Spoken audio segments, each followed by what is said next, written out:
He gestured to somewhere behind her, his eyes never wavering from the screen in front of him as he reached for the phone. I'll call the arresting officer. Zach's been arrested? Picked up, arrested, those are interchangeable for us. I apologize if the situation wasn't made clear.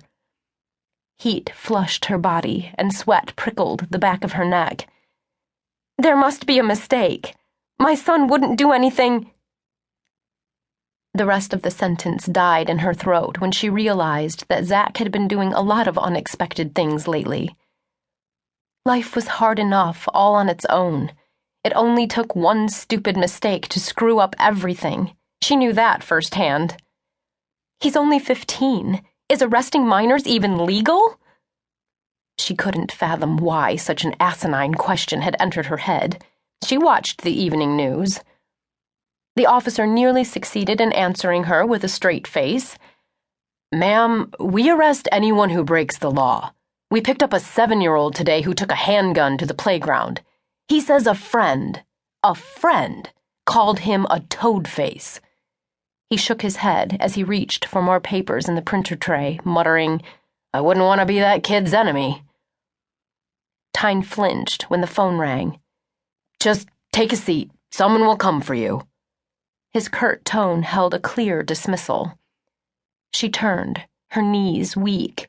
The space between her and the benches lining the back wall seemed an interminable void. She took a couple of shuffling steps across the black and white industrial tile, worn thin in places by high traffic, scuffed and nicked and stained in others. Strange, the things you notice when your mind is on overload. The hollowness yawning inside her made her feel cast aside and helpless, as if she, and Zach, weren't worth anyone's immediate attention, and she still didn't know what the hell had happened with her son. The man she'd noticed just moments earlier studied her with bleary eyes. The alcohol fumes billowing from him were nearly visible, as was his acrid scent. He offered a slack grin and attempted to rise, but the handcuffs securing him to the arm of the bench prevented him from standing fully erect. Bent at the hips, he swayed dangerously on his feet.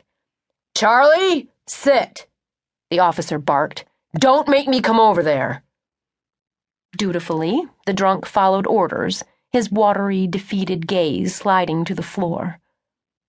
She eased herself down on the corner of the empty bench, as far from Charlie as she could get.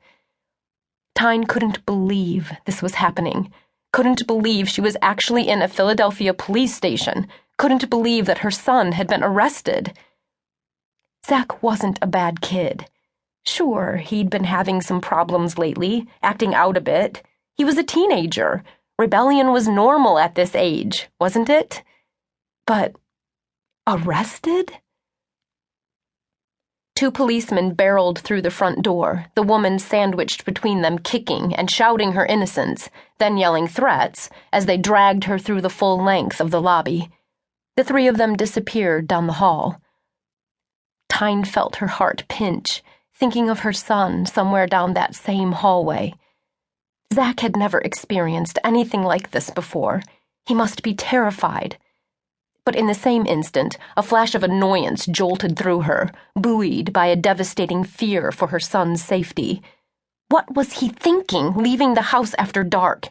He knew the rules, knew there were reasons for them, and that he was expected to follow them.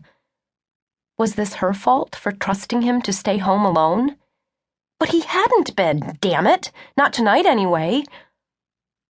Catering required her to work a lot of nights, overseeing the serving of the food she prepared and supervising cleanup crews of the parties of the people who hired her.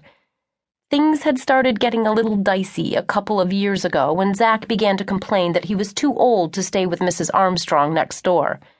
Then her elderly neighbor had fallen, broken her hip, and had ended up in an assisted living facility.